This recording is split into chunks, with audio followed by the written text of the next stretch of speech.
बजरंगी भाईजान मूवी में जब मुन्नी को पाकिस्तान छोड़ने के लिए सलमान खान इस एजेंट को मुन्नी को दे के आता है, तो ये उसको एक ब्रोथल पे भेज आता है। वहां पर तो किस्मत अच्छी थी कि उसको सलमान खान को इंट्यूशन हुई, तो सलमान खान ने मुन्नी को वहां पर बचा लिया। ये सिर्फ एक मूवी थी, तो इसीलिए गूजबम इंड्यूसिंग सीन को देख के हम खुश भी हुए।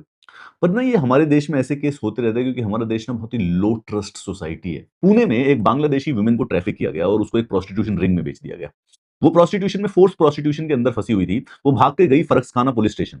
जिस पुलिस वाले से वो मदद मांग रही थी, उस पुलिस वाले ने वापस जाके उसी ब्रोथल ऑनर के पास छोड़ दिया। विक्टिम ने पुलिस को इन्फॉर्म किया कि she is being forced into sex work at the Budhwarpeth area. Pune का रेड लाइट एरिया है। उसने प्रोटेक्शन की, लेकिन जिस कांस्टेबल के पास गई थी, उसने वापस उसी दलाल को कुछ डिस्कशंस के बाद भेज दिया। शर्म की बात यह है कि ये मनीषा नाम की जो कांस्टेबल है, वो एक फीमेल कांस्टेबल थी। एक ही झटके में इसने पुलिस वाले, औरतों और मराठियों, इन तीनों की क्रेडिबिलिटी और ट्रस्ट परमानेंटली खत्म कर दिया। अक्यूज कांस्टेबल है मनीषा पुकाले।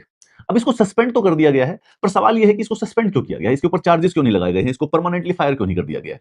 मतलब एक ट्रैफिकिंग का विक्टिम आता है, वो बोल रहा है कि उसको ट्रैफिक कर दिया गया है, उसको विल के अगेंस्ट एक्सप्लॉइट किया हुआ है।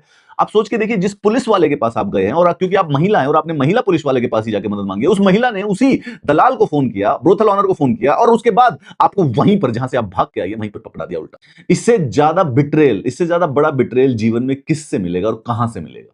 और अब इनके ड्रामे देखो। ऑफिशियल्स बोल रहे हैं कि डिपार्टमेंटल इंक्वायरी हो रही है to whether there was a deliberate collusion और प्रोसीजरल फेलियर। अबे कौन सा प्रोसीजरल फेलियर? एक लड़की कोठे से भाग के आई है, तुमको बोल रही है कि वो प्रोस्टिट्यूशन करवाई जा रही है, उससे तुम वापस जाके उसको उस कोठे पे छोड़ाओगे? तुम्हें अगर अभी भी कौन सा प्रोसीजर, क्या कौन सा प्रोसीजरल फेलियर? इस कांस्टेबल को 6 महीने के अंदर अंदर अंदर उल्टा पुलिस में नहीं ले लिया तो मेरा नाम बदल देना।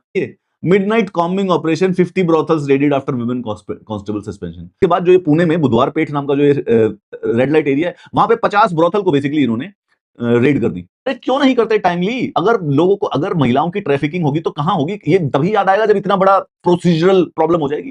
दिस इज डिस्टर्बिंग टू से द लीस्ट। पुलिस के नाम पे तो धब्बा ही है ये औरत, ये तो महिलाओं के नाम पे भी धब्बा है। इसको अभी तक, और अगेन सस्पेंड। अरे क्या होता है सस्पेंड में? पुणे के जो लोग हैं, उनके टैक्स की पैसे से ये इसकी सैलरी क्यों जा रही है? अब इसको फायर क्यों नहीं किया गया? इसको चार्ज क्यों नहीं लगाए गए इसके ऊपर क्रिमिनल चार्जेस? पुलिस वालों के ऊपर ट्रस्ट किया जाता है। हमारे समाज में सबसे इंपॉर्टेंट पोजीशन है पूरी सोसाइटी में। किसी भी जब रोड पे हम कभी अकेले होंगे, जब हम पे कोई खतरा होगा, जब हम पे कोई समस्या आएगी, तो हमें किसी पुलिस वाले को अप्रोच करना पड़ता है। अगर वो भी ऐसा ही है, यही है, इनको डबल पनिशमेंट होनी चाहिए डिरेलिक्शन ऑफ द ड्यूटी की। इन्होंने वर्दी पहन रखी होती है यार, ये इस वर्दी के ऊपर ट्रस्ट होता है, इस वर्दी के हाथ में पावर होती है। अगर ये भी ऐसे निकलेंगे तो फिर कैसे चलेगा? They should have more responsibility, they should have more punishment also. Manisha Pukale ने औरत और पुलिस दोनों को बदनाम कर दिया एक सेकंड।